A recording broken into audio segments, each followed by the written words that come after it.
Salut, c'est Vincent. Allez, une courte vidéo donc pour vous donner mon avis sur The Seventh Continent. Et oui, effectivement, donc l'aventure s'est terminée au 16e épisode. Nous avons réussi à lever la malédiction du labyrinthe de glace. C'était une superbe aventure ludique en ce qui me concerne. Un jeu de longue haleine. Donc, mon avis sur le jeu. Alors, en termes de matériel, le matériel est ok, j'ai rien à redire. Le carton de la boîte est relativement épais, c'est une boîte qui fait un bel effet. Et toutes les cartes comment dire, adaptées à la manipulation du jeu. Voilà. Donc les petits jetons, on retrouve Ferdinand. Les petits jetons feu, bah c'est minimal, mais en fait on n'a pas besoin de plus, hein. Alors une petite figurine pour représenter le personnage, ce serait pas plus mal, mais bon, ça marche tout à fait comme ça. C'est un véritable jeu de cartes, hein. Donc comment dire, le gros du matériel, ce sont ces deux decks de cartes.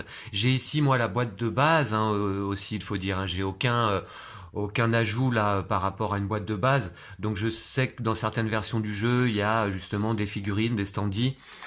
Les petits dés, de toute façon, il n'y a pas besoin de plus non plus, hein, ça fait tout à fait l'affaire. Donc en termes de matériel, c'est nickel, hein. Les règles du jeu sont un modèle de règles. Véritablement, là, ce sont des règles extrêmement bien rédigées, bien conçues. Je crois que je n'ai pas trouvé une faute d'orthographe dans l'ensemble du livret de règles. Donc c'est extrêmement bien travaillé, c'est très propre, c'est très bien expliqué. Alors, les règles sont extrêmement claires, on y trouve quasiment toutes les questions qu'on peut se poser. Finalement, je n'ai jamais consulté de FAQ par rapport au jeu. Je tiens à remercier à ce propos quand même les personnes qui ont regardé les vidéos et qui ont fait des commentaires pour me signaler des misplays, des erreurs de jeu. Alors notamment Phil, hein, qui m'a fait beaucoup de commentaires. Et donc je le remercie, ainsi que les autres, hein, qui m'ont fait des remarques aussi, hein, concernant les règles. Voilà. Mais les règles sont vraiment remarquables. Voilà. Donc voilà, rien à dire au niveau du livret de règles, à part ça, c'est un modèle vraiment de livret de règles. En termes de mise en place, le jeu se met en place extrêmement simplement, et en plus a une fonction de sauvegarde. Alors ça rappelle pas mal le principe des jeux vidéo, hein, sauvegarde en cours de partie, mais ça marche vraiment très très bien. C'est-à-dire qu'on peut sauvegarder la partie en une minute ou deux, et on peut reprendre la partie en une minute ou deux. Alors, tant mieux que ça marche bien, puisque c'est un jeu effectivement qui joue sur la durée. On va devoir faire de multiples sessions pour avancer. Donc voilà, à ce niveau-là, moi je trouve que c'est aussi extrêmement bien conçu, ce système de sauvegarde et de reprise de la partie. Voilà, c'est très facile. Au niveau artistique, écoutez, je trouve que c'est ok, hein. Donc bon, finalement, on retrouve des illustrations de ce type-là. Alors là, j'ai pas de carte terrain, si j'ai une carte terrain quand même à disposition. Voilà, donc les illustrations, ça fait l'affaire. En fait, beaucoup de choses sont plutôt axées sur les textes et sur les icônes, hein. Mais voilà, donc ça fait l'affaire. Moi, je trouve que les illustrations sont douces.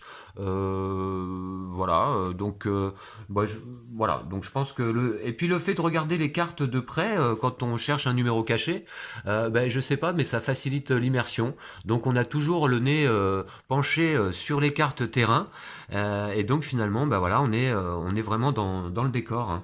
Donc ça marche bien aussi. L'iconographie est très claire. D'ailleurs, on a aussi cette petite aide de jeu dans la boîte qui nous rappelle toutes les actions possibles. D'ailleurs, cette aide de jeu qui est très bien faite aussi, hein. Les ressources, les conséquences d'action. J'aurais peut-être dû la regarder plus souvent pendant la partie d'ailleurs, hein. Le tour de jeu, hein, dans le 7e continent, on le connaît, hein. On réalise une action, voilà, terminé. Les icônes d'action et le déroulement d'une action, voilà. Effectivement, il y a pas mal d'étapes et il faut rien oublier. Il y a beaucoup de cartes qu'on pioche et qu'on défausse à la fois, donc des fois on s'y perd un peu. Mais voilà, donc en termes d'icônes, c'est très bien fait. La difficulté, c'est que souvent en jeu, il y a une multitude d'icônes présentes. Donc il faut toujours avoir bien l'œil. Dès qu'on réalise une action, avoir l'œil de savoir s'il y a un autre objet qui nous aide. Voilà, donc c'est pas évident des fois de s'y retrouver. Il y a une profusion d'icônes et de symboles en jeu. Mais voilà, c'est une fois de plus très bien fait et si on est un minimum concentré, on s'en sort très bien. En termes de thématique, la thématique, ben moi je l'ai trouvé top, hein, parce que bah, effectivement The Seventh Continent porte bien son nom. On est constamment pendant toute la partie en exploration d'un continent bah, inconnu, même si en fait dans l'histoire on nous dit au début qu'on y retourne, hein, on est déjà allé, mais là pour moi c'était la première partie et donc je découvrais vraiment le continent, l'inconnu.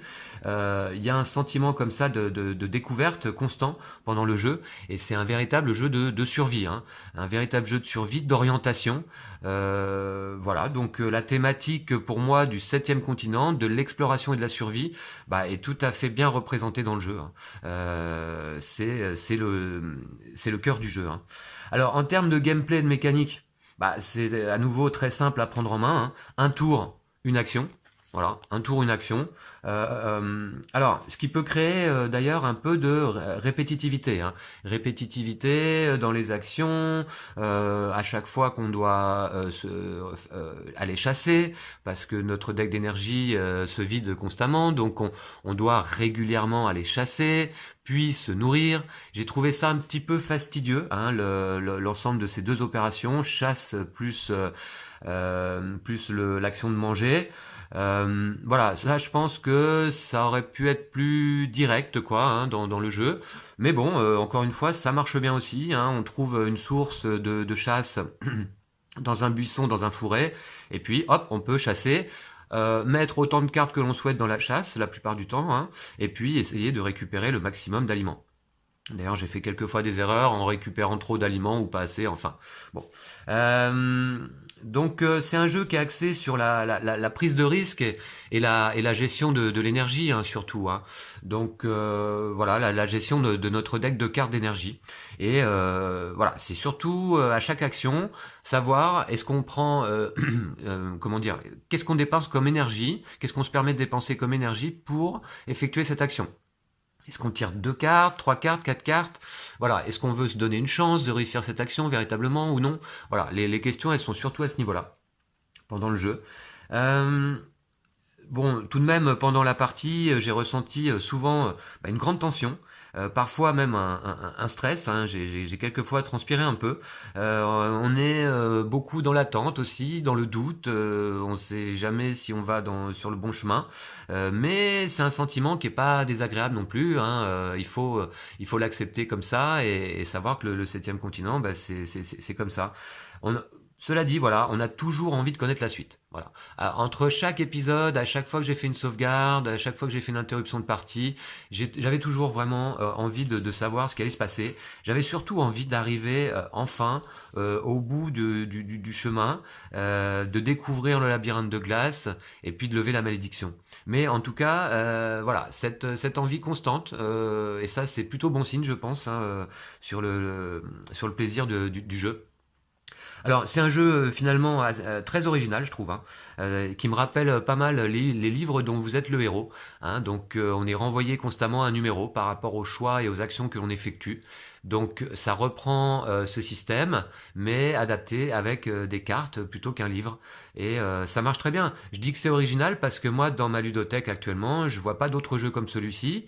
Et puis, j'en connais peu, effectivement, qui ressemblent à celui-ci. Donc, originalité au top, hein.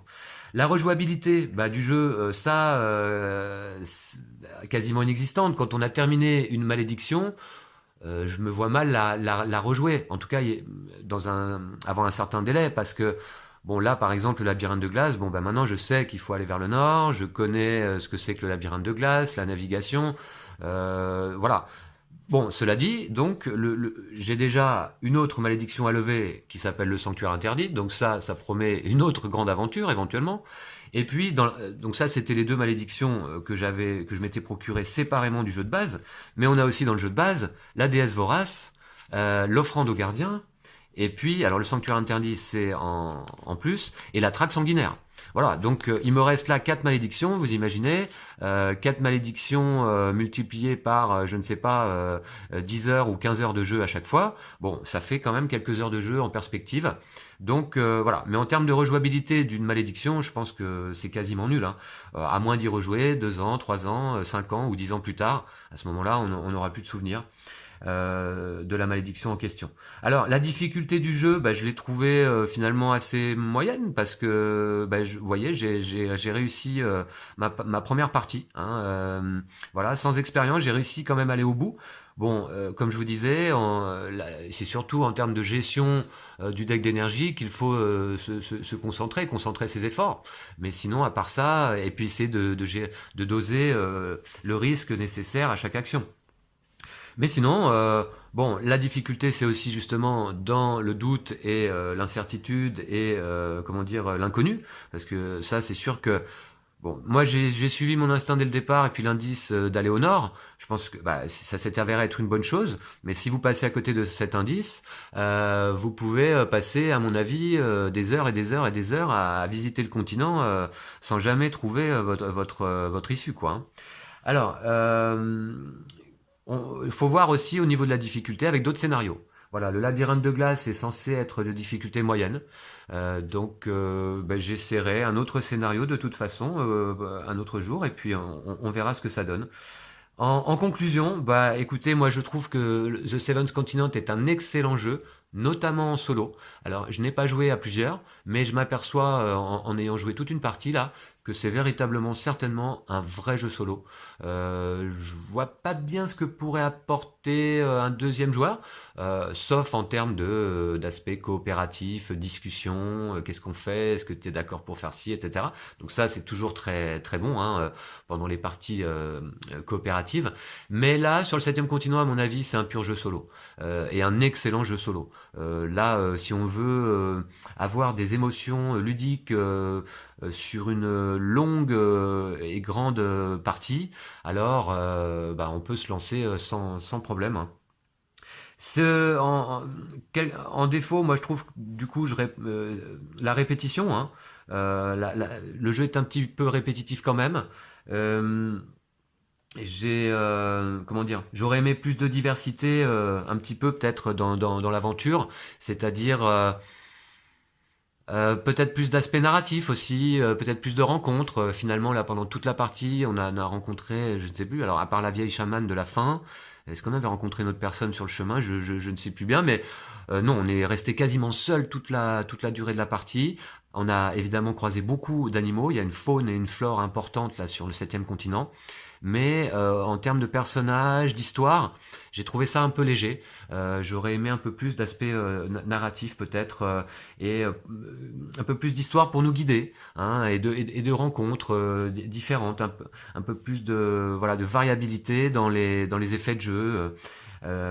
Voilà, parce que c'est un petit peu répétitif tout de même, hein. Euh, donc moi, j'ai quand même envie de jouer une autre malédiction, hein. Je m'y remettrai, alors pas tout de suite, hein, mais dans quelques temps, je ressortirai ce jeu, et puis je jouerai une autre malédiction avec plaisir. Alors on verra si je filme ou pas à ce moment-là. J'ai envie d'explorer d'autres régions du continent, parce que là, on a toujours été au nord, donc. Et du coup, qu'est-ce qu'il y a à l'est, à l'ouest? Il y a certainement plein d'autres endroits qu'on n'a pas découverts.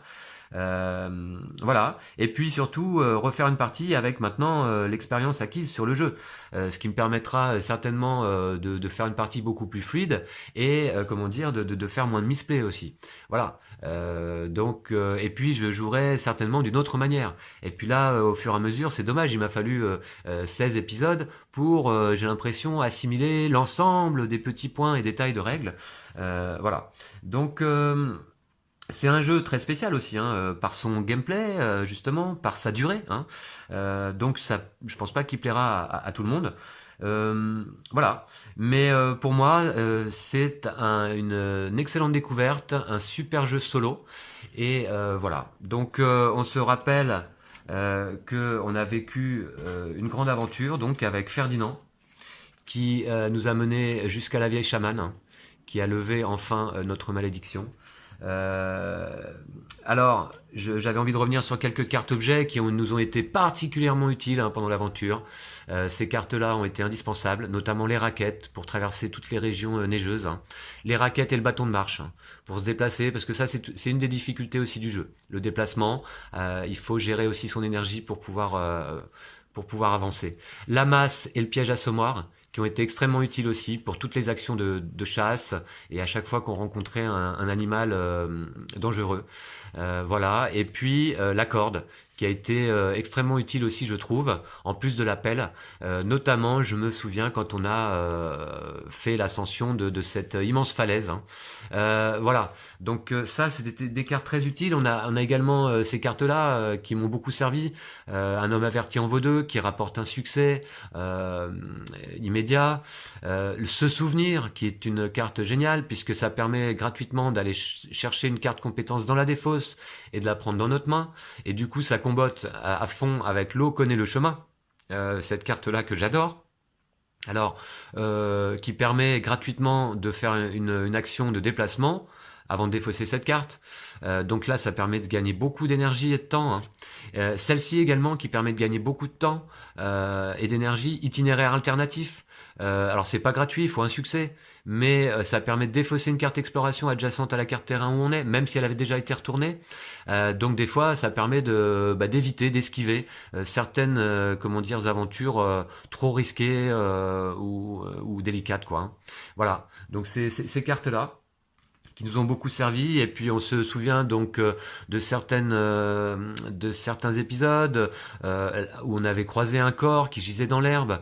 On avait enterré c'était notre amie Suzanne et on l'avait enterré donc voilà, tout à fait normalement. Donc ça, c'était une des premières visions un petit peu du jeu, et je dois dire que c'était un petit peu surprenant effectivement de croiser un corps et en plus de ça de voir que c'était une précédente amie. Voilà, donc la carte au trésor qu'on a récupérée, il me semble, grâce à un papier qui s'était accroché dans un arbre. Alors la carte au trésor qui nous a mené à la relique majeure. Voilà, donc j'ai beaucoup aimé tous ces mécanismes en fait, voilà, de carte au trésor, comment dire, est-ce que je l'ai là, voilà, le prix au piège peut-être. Ouais, c'est ça, le prix au piège. Le fait de regarder les numéros cachés. Ça, tout ça, j'aime bien. C'est assez enfantin et ça marche bien. Voilà, donc ça m'a beaucoup plu cet aspect. La carte au trésor, le prix au piège, donc fallait savoir où pousser le levier. Le faux labyrinthe de glace. Hein, un cul-de-sac, là, je me souviens, au bout de la caverne de glace, je pensais avoir atteint enfin le labyrinthe, et ben non, pas du tout. Donc ça a été une sacrée désillusion, hein. Et puis, le cadavre d'un homme gelé dans la tempête de neige, hein, donc ça, c'était une sacrée vision aussi, qui nous a mené à une sacoche accrochée le long d'une paroi, et on y a trouvé de la nourriture à un moment où c'était vraiment indispensable. Donc voilà, et puis voilà, donc quelques rappels de cette aventure sur le 7e continent. Une très belle aventure ludique. Je veux vous remercier tous d'avoir suivi cette série. J'espère que ça vous a plu. Voilà, donc j'ai eu pas mal de remarques positives, donc je pense que c'est le cas. Voilà, je vous remercie énormément et donc je vous dis à bientôt. D'ici là, prenez soin de vous et de vos jeux de société. Salut!